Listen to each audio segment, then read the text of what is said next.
Just Give Me 5 is more than just a brand. It's really our way of giving back to the individuals who helped pave the way for so many opportunities today.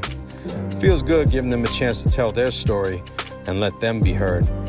Because if it wasn't for them, a lot of things wouldn't really exist. I'm Dave Miranda, and all I'm saying is just give me 5.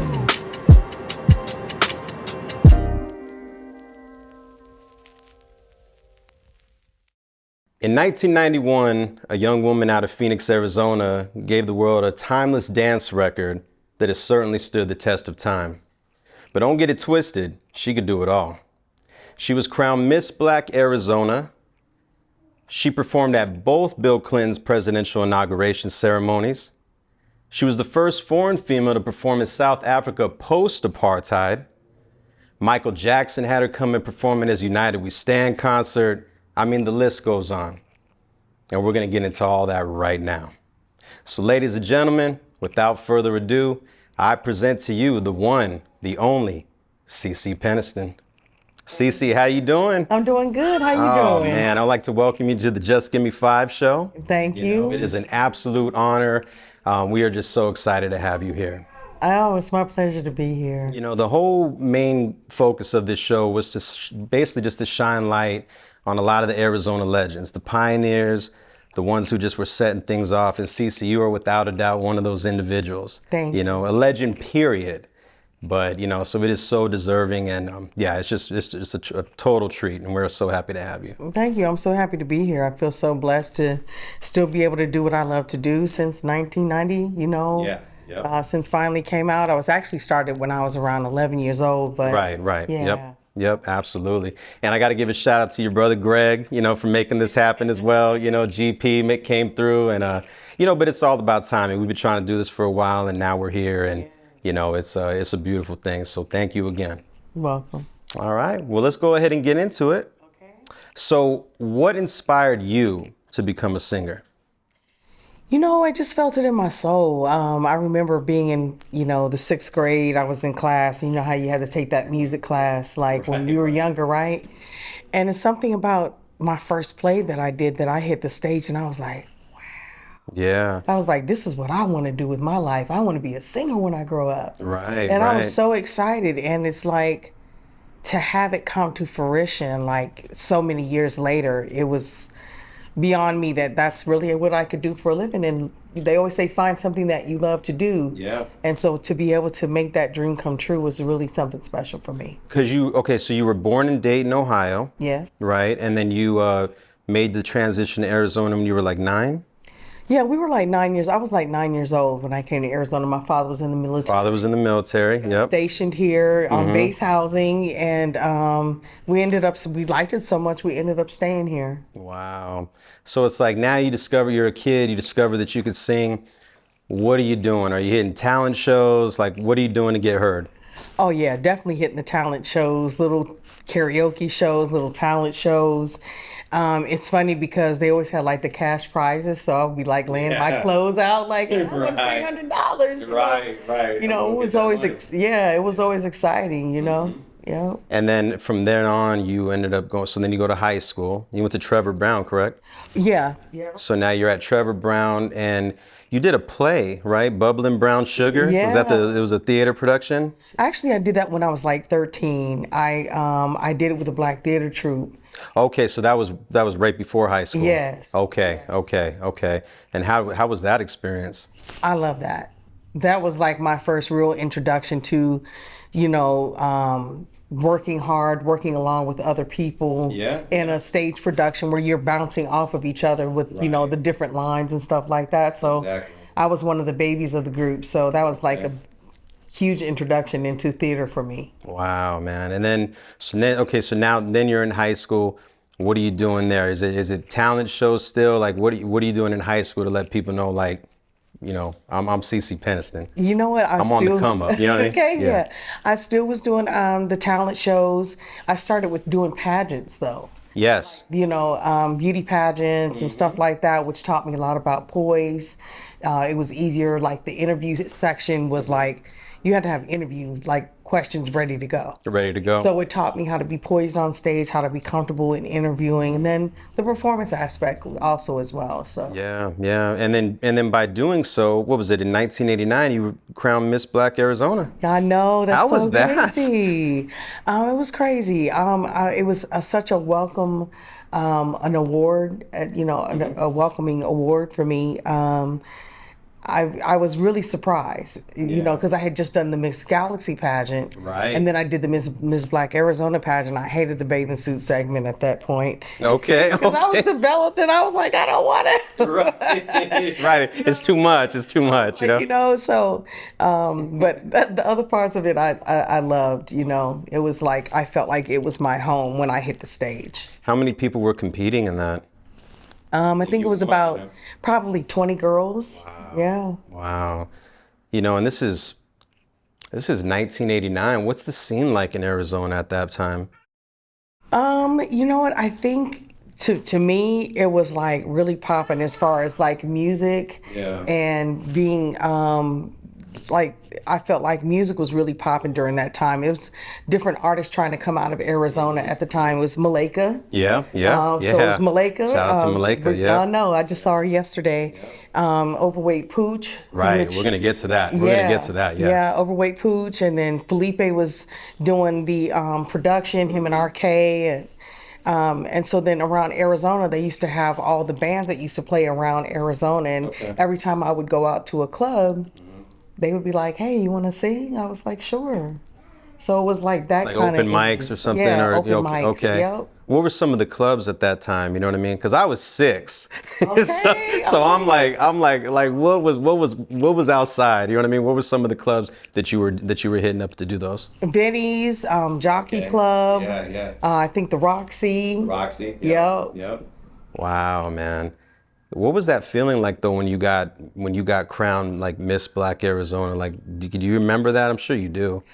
I do. In fact, it's kind of surreal. It actually was. It's funny because I was going through all these VHS tapes at my house, and I was looking, and that was one of the tapes that I was looking at. I was like, man, this was such a real moment because it's something that I wanted to do. And my mother at the time, she was like, well, baby, if you really want to do it, you can do it, but you're going to have to raise the money yourself at the time. And so I went around and went to Kenny Shoes and went to different places and asked people to help me with it. And so to work really hard for it and to get it was like, wow.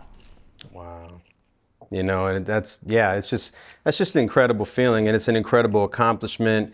Nobody can take that from you, especially in the 80s. It's like, and to come out here, you're like making you're making a statement, like, I have arrived, you know what I mean? And so. Yeah, it was like one of those things like where I didn't really realize how the community really rallied around like the pageants and stuff like that at the time. And I was getting recognition around Arizona because I kept doing like different events. That's the time when I was doing events and I was making like $50 an event or $100. And they were like, paying dues, hey, can Cece come out and sing 3 songs? We've got $100 for her to come out. And I was like, shoot, I'm in high school. Let me get that extra change. Let me get that money. Yeah. You know what I'm saying? Closed mouths don't get fed, Absolutely. Yeah. So it was like just to start working on the career portion of that was amazing. And so now when you were crowned Miss Black Arizona, you were at PC, right? Yeah, I was at Phoenix College, and I was really debating about doing it because my mom at the time was like, hey, I need you to if you want to do it, I would love for you to do it, but you got to raise the money. So I went down to Kenny Shoes, and I went someplace else in the mall because I was working there at the time. Yeah. And I was like, hey, can you guys help sponsor my shoes or my dress? Right. And so it was just like an unbelievable thing because I really didn't know that the community rallied around like the pageants and events such as that. And, it was just an amazing blessing when it happened. Yeah. Which put me out into the community more, where I started doing like gigs and they were paying me like $100 to $50 and they were like, hey, can you come out? Right. You know what I mean? Yeah. So tell us how Finally was created. But before we get into that, I just want to just say rest in peace to Overweight Pooch and her family. Yes, absolutely. God bless. Yeah, she was the one who was on A&M Records before me. Yeah, help set it off. You know what I'm saying? Yeah. So she was on A&M Records before me. I did 3 songs for her. Female Preacher, Kicking the Blues, and I Like It. I Like It was one of my faves. That was one of my faves. That was a joint. To this day, Right. okay?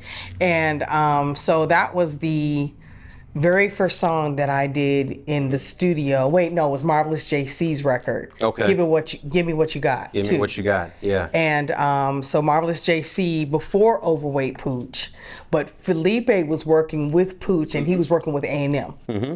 So at the time they were like, "Hey, we love what you did with Overweight Pooch's project. Yeah. Can you give us something else?" And I was like, "Well, sure. I have this other song. I don't know if you're gonna like it or not." And it was Finally. And that was a poem, right? Yeah, Originally? it was a poem that turned Wow. into a song that turned into a career, I say. Wow. So it was RK and Wax, so and Yes. Felipe, so they were handling the production of that. So they had the record ready, right? And then but you had the song, and then everything just kind of coincided with one another. What it was is I sang them the melody. Okay. I was working with my boy Fred. We were playing around with different melodies and stuff like that. I was working with him, and I was like, "Hey, Fred, I like how this sounds." Right? That was Relaford. So we was like, I brought it to Wax and them, and I was like, "Hey, what do you think about this?" And I sang it to him, and he was like, "Don't, don't, don't." Don't. He started doing the loop, and then RK came up with the chords, and that's how everything Rest went. was history, man. Yeah, man. Wow, and did you know when you recorded it, like we got one? I had no idea. It I just still was get happening. chills. I still get chills to this day, because I didn't know. I was so just young In the and moment, naive huh? and in the moment. Yeah. And so when they told me, they were like, "Hey, you've got a #1," and I was like, "What?" I was like, "For real?" They were like, "Yeah, you can go ahead and quit your job. You're about to be traveling the world." Yeah, exactly. I was like, "Wow!" Like I was so surprised. I was really speechless at the time because it's like to be able to get it on your first try. Just knocked it right out the park, It's after that. Yeah, exactly. Yeah. Because perfect. Yeah, so you got the record. Now it's like, what's the tour looking like? This is your first official tour to have a hit record. What's that tour like? It was crazy. There was times when I was doing 3 shows in one day. I would fly in. I'd take a limo. We had limos at the time. We weren't doing SUVs, right? Yeah, right, So right, I would take the limo and I would hop in the car and change, and I would go to the next show, and it'd be like one at 10, then one at 12, and they're like, "Hey, you got one at 2 a.m." Wow. I still have the paperwork. I know this is gonna sound crazy, but my mom kept everything. I mean, I still have the paperwork saying like different clubs that I was at. I was making like 1,500 at the time, Wow. Yeah. I was like, and this is 91. You know what I mean? So like that's big money. You know what I'm saying? Like, And now correct me if I'm wrong. I think I'd read so you were touring with like Joe Public, the Cover Girls, like Levert, R. Kelly. Like you were, all of those groups. and it's funny with Joe Public, right? Like I always school people on them because a lot of people aren't aware that they were originally Keith Sweat's backup singers. I didn't know that. So if you hear the record "Keep It Coming" by Keith Sweat, that's them singing the chorus. That's crazy. You know what I mean? Okay. So it's just a little gem, you know what I mean? But Yeah. that's how they originally got their start. Then they came out with Live and Learn, and you know what I mean? They started rocking the New Jack Swing. But that's how they got their start. So I saw that you were touring with them, and like the road life just must have been crazy though. I mean, you're doing 3 shows in one day. Yeah. It wasn't each time, but there was times when that would happen. Yeah, but that happened. But then we went to the tour bus. That's when we started making the real money. Like the real money was really coming through. Like that's when you're making your 10s and 12s, and there was a couple of 50s and 75s in there, and I was really making some really good money at the time. And we had the tour bus, and we were over in Europe and just in the United States. And what was the reaction in Europe? it was great, especially London. They've always, for whatever reason, Japan, Europe, Japan. Their appreciation for American music is damn near more than our own appreciation for it. I feel like because this is where it's created at. We kind of take things for granted. Out there, it's like everything to them. So when you went out there, you were like royalty, I'm sure, you know? It's so funny because I went out there with Marky Mark and the Funky Bunch at the time. Wow. And it's so crazy because they were playing shenanigans like we were on the road. We would have fun. Yeah. Like I'd be on stage and all of a sudden I see a little car, like those little rev up cars. Right. You see cars going across the stage or people blacking out their teeth or just just young, you know? Yeah. Just having fun, living life, you know? This is all new for you guys, you know? Absolutely. And this is the other crazy thing is that me and the Funky Bunch actually got back together. We did the ABC Thanksgiving Day Parade, and I'm going in the studio to do a song for them today. Wow, look at that. Yeah. And look at Mark Wahlberg, how his life just blossomed after, you know, from, you know, it's like you would have never thought, you know what I mean? And it's like, look at him now, you know, but gosh, man, like what a time, you know? Yeah, absolutely. And then it's like, okay, so that's taken off, finally is doing amazing. It hit number 5, right, in the Hot 100, the US Yes, Hot 100, and then like number 2 in the UK. That's huge, you know? Like that's like amazing stuff, especially at that time, you know? Because that was when like radio was everything, you know? Radio's dying by the day now, you know what I mean? But it's like back then, that was the move, you know? So you got that going, you got the debut album, then you come with the second single, you know, We Got a Love Thing. Oh my God. Another banger. Thank you. And now, correct me if I'm wrong, but that was co-written by Shantae Savage? Yes. Wow. Yeah. Wow, you know, and I bet she'll never find her. Yeah, you know, yeah, Shantae got records, man. I know. When she did I'll Survive Over. Yes. Like, yeah, she definitely very talented lady. It's funny, we were in the studio and Donnell Rush, her, and all of the, you know, key players, the producers were in the studio. Right. And they were like, you need to sing these notes. And I was like, I can't sing them. I started crying. I was crying in the studio. And they was like, he was like, honey, you better get it together because we need you to hit these notes. And I was like, I said, okay. So I started standing on my tippy toes, literally trying to hit the notes. Wow. And so I actually hit them because it was like, actually, that song was higher in range than my normal range at the time. Oh, wow. And it's funny because they were like, well, we're going to come with that next. And I was like, are you sure you need to come with that? Because I knew I had to sing it live. Right. You know what I mean? And if I'm kind of having some issues here, you're right, it's like in live. And those were the days where you couldn't just play a track. You know, now people are, you know what I mean? You had to get busy, you know what I mean? Yes. So, no, I feel you on that, you know, and that did well too. It peaked at like number 6, I think. Yeah, it did really well. Like people liked it. It was a feel-good song, to them. All your music is, Cece. You know what I mean? It really, really is. You know, and then of course, after that, you started dipping into New Jack Swing, and you did my personal favorite record of yours, Keep On Walking. Oh, that's one of my favorites. That is like, you know, I mean, the record just starts off. You could just, and the drums come in. Like, shout out to Steve Hurley for bodying that production. You know, it's like, I mean, this incredible record right there, you know, and that was, so then now you're tapping into New Jack Swing. And I love New Jack Swing. Yes. I actually host an online radio show. I'm actually doing a shameless plug right now, but it's called It's a New Jack Thing. And we pay tribute to all the New Jack Swing. And that's definitely one record that salute. Thank you. You know what I mean? That's still one of my faves to this day to perform. I do it with the girls, and then we got the whole dance routine. And oh man, the video was hard. Like, and then even Biggie shouted it out on "Ready to Die," right? Yeah, if you don't like, you can keep on walking. Like, CC, like that's fire. You know what I mean? Like that's just so dope. But that just shows you the impact that whole album, but that record in particular had. You know, and from then on, you know, so now the Finally album did very, very well.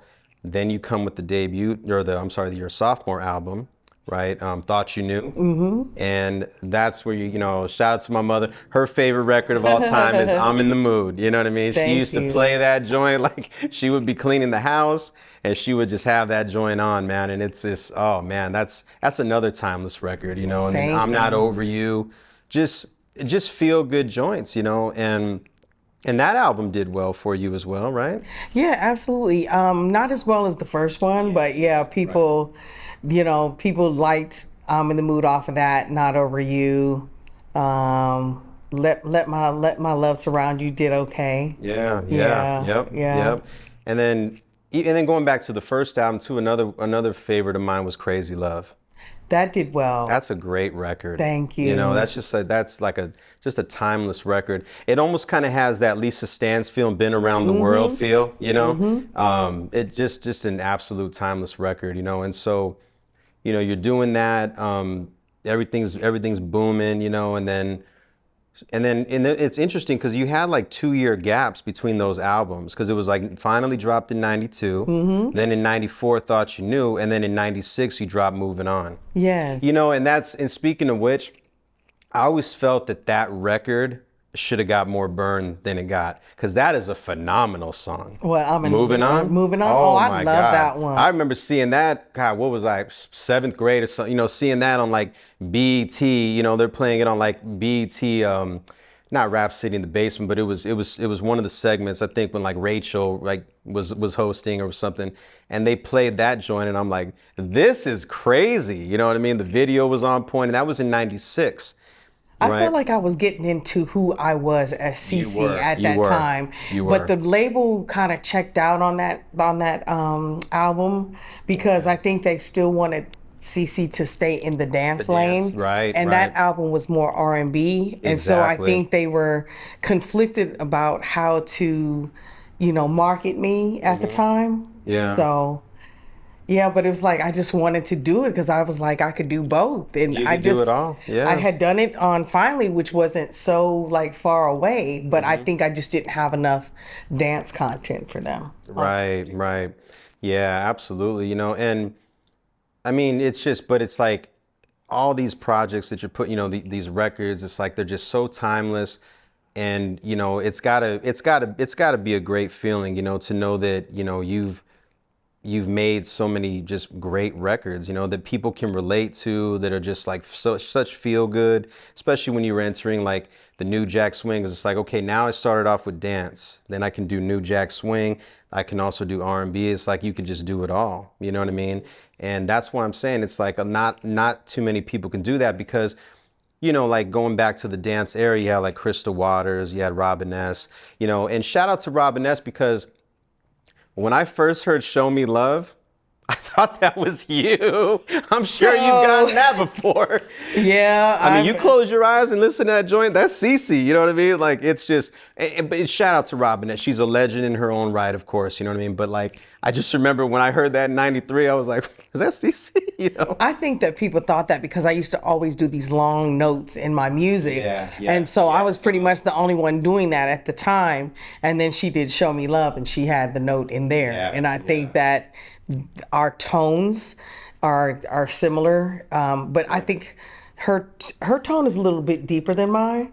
Yeah. And you know, that's one of my favorite songs too, by the way. But you can hear the similarities, you know what I mean? It's like you just close your eyes for a quick second, like, wait a minute. They used to cough some riffs sometime too. Really? Yes.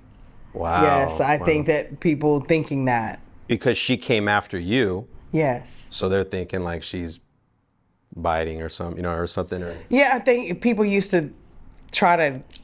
Man, that's Cece. You know what I'm saying? They used to. You know what I'm saying? I'm like, bro.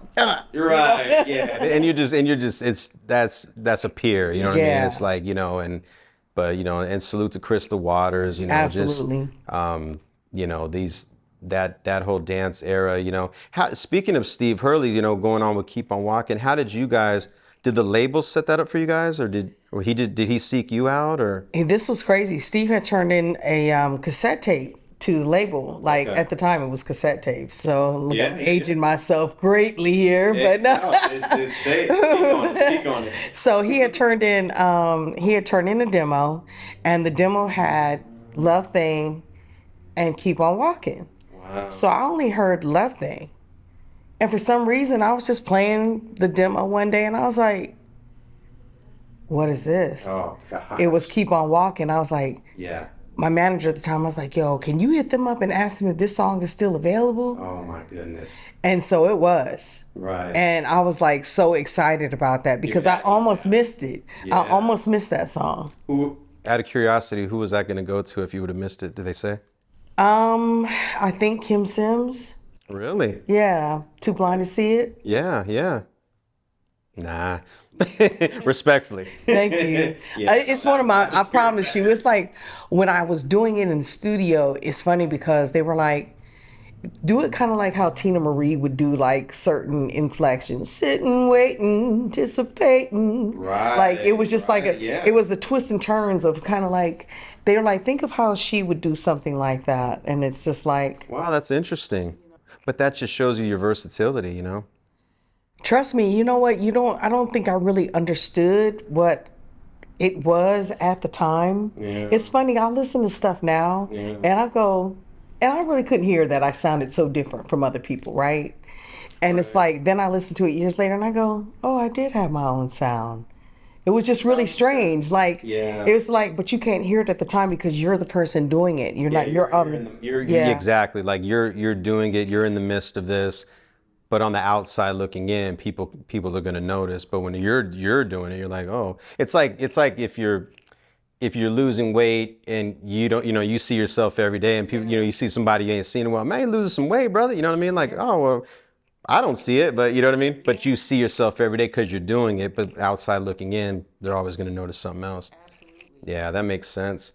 That's cool, man. And do you still talk to him, to Steve? So I've been working on a new show CD, and I just called Steve Hurley. This was like 2 days ago, and I was like, "Hey, I need certain sounds and stems, and and he usually doesn't just, producers don't just give you stuff, so they gotta trust you that you're not just trying to do your own damn project and put, Right. I'm like, hey, it's strictly for this, and this is what it is. Cece Peniston, Like what you do? Like, come on now, yeah. Not that I don't have the right to do my own too, but Of course. to be honest with you, if I'm going to do something like that, I would rather include him in the process. Yeah, that's just off GP. You know what I mean? Yeah, absolutely. So now earlier, I mentioned a few pretty incredible moments in your life, and this question is going to be touching on that. So it's going to be a three question in one. You know what I mean? So we're going to start with, what was it like performing at both of President Bill Clinton's presidential inauguration ceremonies, and how did that happen? That was so awesome. I was actually performing for Hillary out in Madison, Wisconsin, doing an event. Okay. And she absolutely, yeah, it was like Madison, Wisconsin. No, At a rally, yeah. Got you. Okay. It was a rally that she was doing. I'm sorry. I was thinking Raleigh, like Raleigh, North Carolina. Oh, I'm with you. Okay.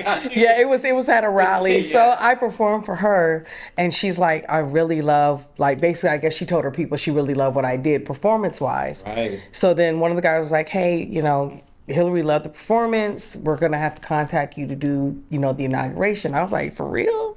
Wow. He was like, yeah. I was like, okay, bad. So he ended up booking me. And it's funny because I seen her. She was like, Cece, how are you? Right. She was so pleasant. Like, yeah, it was really cool. And you did both of them, both of his terms, so they like really took a liking to you. I think so. And it's funny because when he came out to here for another event, there was somebody slated to perform. And he's like, I'm requesting Cece. And I was like, please don't have this person throwing darts at me. Please. They're in the audience like you know this. what I mean? Yeah, exactly. I know. Yeah, when he came out here, man, I mean, remember he ate at Bone Shows, in South Phoenix, and he kind of like changed South Phoenix after that. Like for the good. Like there was more development after that. He just really saw a liking into Phoenix, and to have one of our hometown heroes, be his right hand, like his go-to. That's really, really dope. That was like wow for me, for real. Like the fact that he loved me like that and loved my music, and it was cool. And I told my mom I got in trouble for this, so we were taking pictures, and I was like, "Can I hug you, Bill?" She said, "You did not call him Bill." And I was like, Ma, I just was speaking in the moment. She was like, you call him President Clinton. You don't be calling him Bill. That's my homie though now. You know what I mean? You know what I'm saying? Like, I got in trouble. She was like, might get a burger do not call him Bill. That's great. Because I was like trying to be respectful. I didn't want to just put my arm out, you know what I'm saying, at the time. Because it was like so. He wasn't tripping. Right. But I totally get it. My mom would have told me the same thing. Okay. Not black mamas. Okay. Yeah. Oh, that's great, man. That's so cool, and that's something you can just check off. Like, you can take that with you, you know what I mean? Like, that's big. Um, South Africa, post-apartheid, how does that happen?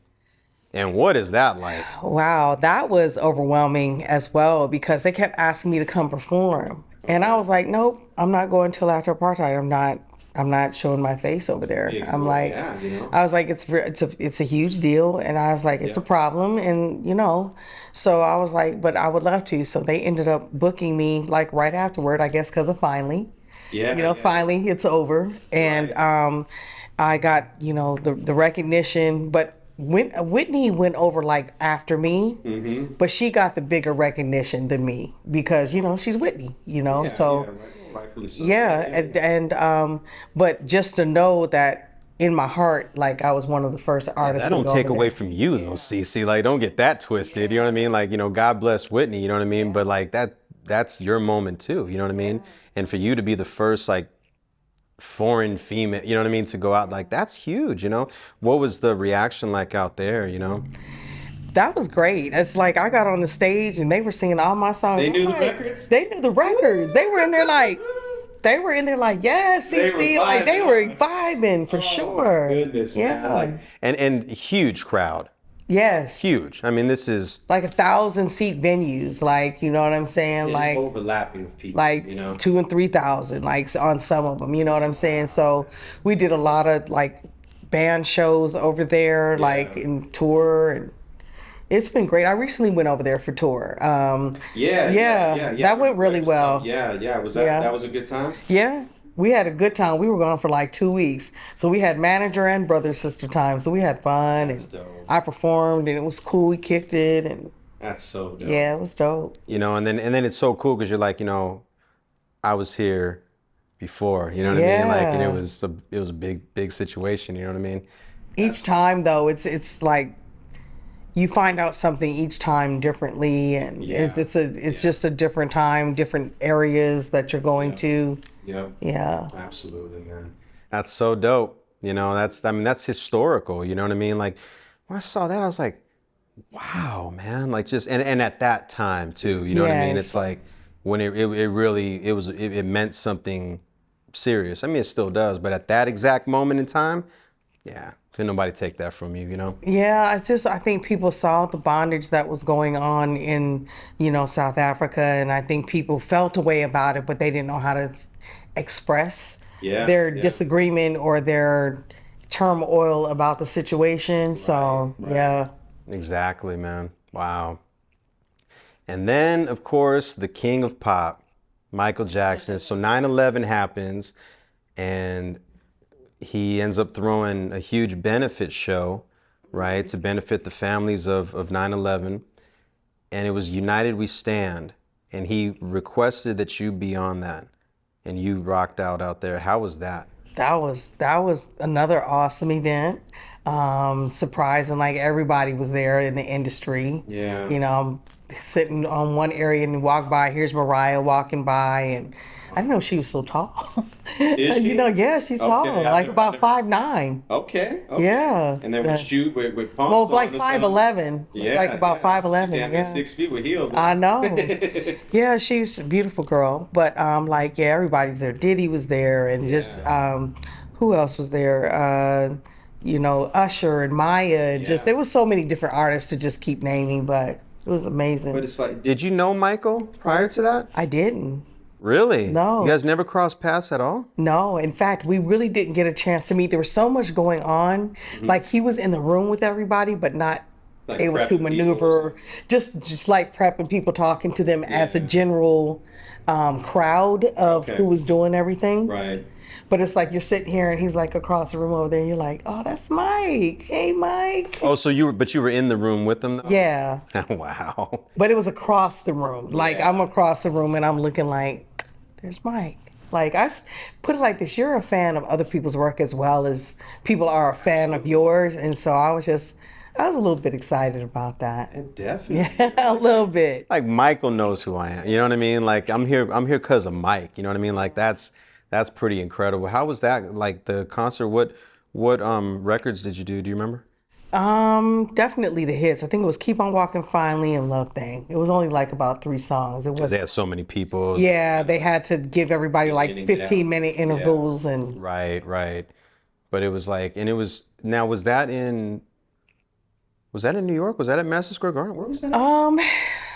God, I think it was in New York. It wasn't at Madison Square Garden. It was like an outside theater venue that they had. Yeah, it was outside. And it was like 18,000 people, seater, you know? Yeah, awesome. That's so cool. What can you think off the top of your head? Like, just I know you have thousands of them. You know what I mean, from the career that you've had. But what's like one other memorable moment that really just always like was like real special to you? Probably doing an audience with the Pope. Wow, I didn't know that. That was a great event. We went over to Rome, Italy. My mom with me at the time. I was doing a project called Sisters of Glory, and Okay, yeah. and we went over there. It was Mavis Staples, Lois Walden, Diane Reeves, and there was one more. I think it was Shaka at the time.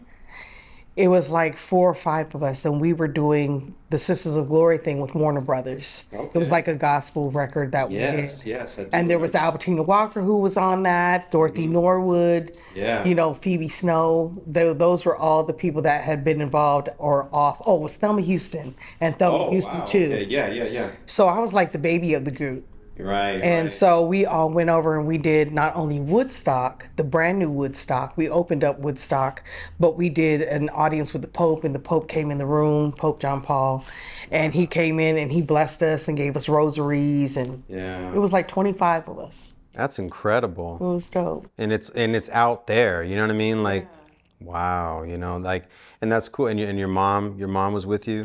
Yeah, she was there, and Andrea Bocelli was there. That was, to hear him sing and, because I like different styles of music. I love opera and, Pavarotti and different stuff. So I listen to different genres of music. I don't listen to one thing.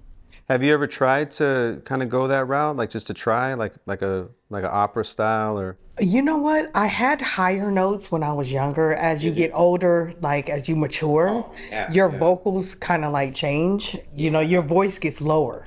Yeah. And so some of the notes that I used to be able to hit, it's like I can't hit the same notes the same way. Right. It just happens with age. Yeah. But you could tell too, because you definitely had that range, man. And it's like, so I can see that, and just trying out with it, because the fact that you like those different genres, it's like I always wonder, like, if you dip and dive in that in a little bit, but. Probably when I was younger, my voice, I could definitely hit like Minnie Riperton type notes. Yeah. And I still like look at that. I'm like, dang, I was hitting some high notes back. You know what I mean? Yeah. You don't really realize like between Minnie Riperton and Angela Wimbush, singing Angel. I used to sing Angel all the time by her, and I used to hit all the high notes and stuff. I still have a lot of this stuff on like cassette tapes of me singing live. Wow. When I was younger, so. Wow. Did you grow up singing in the church at all? Yeah, I did. Okay, I didn't think I asked you. Yeah, you did. Okay. I was 13 at the time when I joined the choir. That's right. I'm sorry. So that was yes, that's right. Okay. So it was the choir. And what church was it again? It was First New Life Missionary Baptist Church, Reverend Barnwell. And that was out here. Yeah. Right. Yep. So and you'll notice that too, you know what I mean? A lot of like male or female singers that came up in the church, there's just that difference, Faith Evans, Whitney Houston, you know what I mean? Like Tevin Campbell, right? Like it's just a difference, as opposed to someone who didn't. Like they're just different, man. You know what I mean? Like, those are, you're in there singing, you know what I mean? And so you'll notice that, like, yeah, you could tell, they came up in the church, you know what I mean? Because there's just a distinct, That's so cool, man. Wow. It just comes from the soul in a different type of way. It does. Absolutely. So tell us what's next for Cece Peniston. Wow. So next for me, I have a tour in Australia that I'm getting ready to do coming up in April. Okay. I'll be in Australia for 2 weeks. There you go. Me, Snap, and Dream. Okay. So that's the the groups. Getting in the studio, actually tonight I'm doing a song for the Real Funky Bunch. Yes. So I'll be in the studio doing a song for them. Shazam, that just came out. A song that I did with Shazam on H-Town. Yes. Oh, yes. Talk about that. Talk about that. That was cool. That's a great song. Yeah, that was a good song to do, and I enjoyed that because I was surprised that like I consider him like one of the princes of R&B, and I was like, Yeah, oh, okay, one of the princes of R&B and the Queen of House, and put both of those together. It's a interesting dynamic. So that was cool. I did a song with Natasha Pierce. Okay. A song called Dance. Nice. And then I also have the Roots Picnic coming up. Yes, and oh God, I'm doing everything I can to hopefully try to get out there. That I saw that they're gonna have you on there, and that is such a good look, Cece. And it's so deserving. I was like, damn it, get him, Cece. Thank When I saw that, like that's so awesome. That's the end of May, right? Like, Yeah, actually, it's the June 1st I'll be on. oh, June 1st? Okay. June 1st. Because they're doing a tribute to dance, right? So is Crystal Waters gonna be on there too? Crystal's on there. Yeah, for sure. And then I think it's Rich Medina's gonna be doing the DJing, or is he putting it Yeah, together, the yeah, set? Because they break it up, Yeah, he's doing the DJ set, then it's Crystal, and then me. So That's exciting. yeah, Oh, you're gonna kill it. thank you. I'm doing all Steve Hurley songs basically. It's crazy, You got to tell him to pull up if you can. You know what I mean? Oh man, that's so dope. So yeah, that's gonna be great. And I'm pretty sure you get a great overall, like a great response in Philly. Period. I'm sure. You know what? Philly is a great market for me. Yeah. It's like they like house music, so it's like I get to do. It's like Chicago. Like Chicago, I get to do house music. In Philly, you get to do house music. Atlanta has portions of that as well. New York too. Yeah, definitely. Jersey. Yeah. Jersey. Yes. Yes. Jersey. Yes. No, that's where it just goes down. Because even like the hip hop back then, like even like early Main Source, you know what I mean? The Jungle Brothers, like that was house. Yeah. You know what I mean? Like it was hip hop, but it was also house. And then because I always tell people like there's a fine differentiation between like West Coast house. It was more of like, yeah, like Richard Humpty Vision and Bad Boy Bill and DJ Irene and all them. But it's like out there in Chicago, it's just different. You got deep house, you have different kinds where it's like you can vibe out, you know what I mean? Okay. Like, so no, that's so dope, man. And so yeah, Philly's got to be it's going to be a great time. I'm so happy that that they put you on there. Thank you. Me too. That was beautiful. So you got that, and then what else?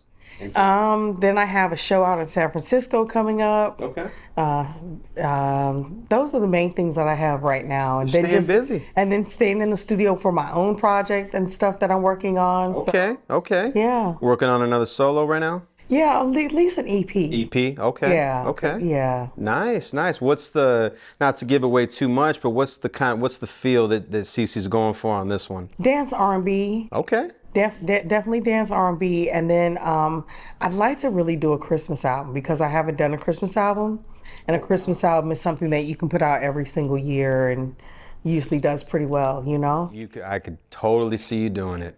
That's a great idea. I mean, we were speaking about Mariah earlier. I know. She's like she got the known for hers. Oh, I know it. It's not a game. It's not a game, so I could see that happening for you, just do it. You know what I mean? Like, with you, Cece, it's like, you have hits, you know what I'm saying? You have hit records, Cece. Like, you have a voice that's like no other. You've made history. Nobody could tell you anything, don't ever forget that. You know what I mean? Like, no one can tell you anything. You've done it, you've made your mark, and you're just going to continue to blossom. And I just wish you the best, Thank you. I appreciate that. I love it. So this last question that I got for you, Cece. Now, it's just always good to remember those people who were there from you from, your day ones, friends, family, friends who turned into family, supporters, fans, everything, right? Sometimes you can kind of get, lost in the sauce, you know what I mean? It's like, people feel like, like maybe you're just not feeling what you used to feel, right? But you have those ones that were always in your corner. And when I say the word special, it doesn't necessarily mean that you're on a pedestal. It just means that to those people, you are always special and you were somebody that they look up to. So this question here, How does it feel to know you're special and extremely loved? It's actually overwhelming. It made me a little emotional. Thank you. It's still a blessing to know that I get to touch people's lives. It's like, out of all the things that have happened in my world, it's like I already know that God says, no, I need you out healing hearts. I need you out. I need you to touch people in a different type of way. I need you to do music. Music is healing. It's surreal at times. Sometimes I forget that's what I do for a living. It's like, because I'm not always Cece Peniston every day. Right, I'm Cecilia first, and I said Cecilia is who I am. Cece is what I do. Right. And so I think that when it's like, sometimes I walk out into my foyer, I put up like all these gold albums, and it was like, all right. Thank you, God. Like, it's a blessing. So I can just say thank you to all the fans, the people that continue to support me, the people that continue to love me, all the people that come and tell me stories. They're like, well, you probably heard this, but they don't understand. It's like, to hear it again is a blessing each and every time. I'm not one of the people like that push people off when they're trying to tell me stuff, Right. So yeah. And there you have it, everybody. My name's Dave Miranda, and this has been another amazing episode of Just Give Me Five. I'm here with the one and only Cece Peniston. Cece, thank you again. Thank you again. This has been nothing short of amazing. And like I said, I just wish you nothing but continued success and nothing less. Thank you so much. And there we go, y'all. So till next time, thank you guys. And we out, y'all. That's a legend right here. Peace. Thank you.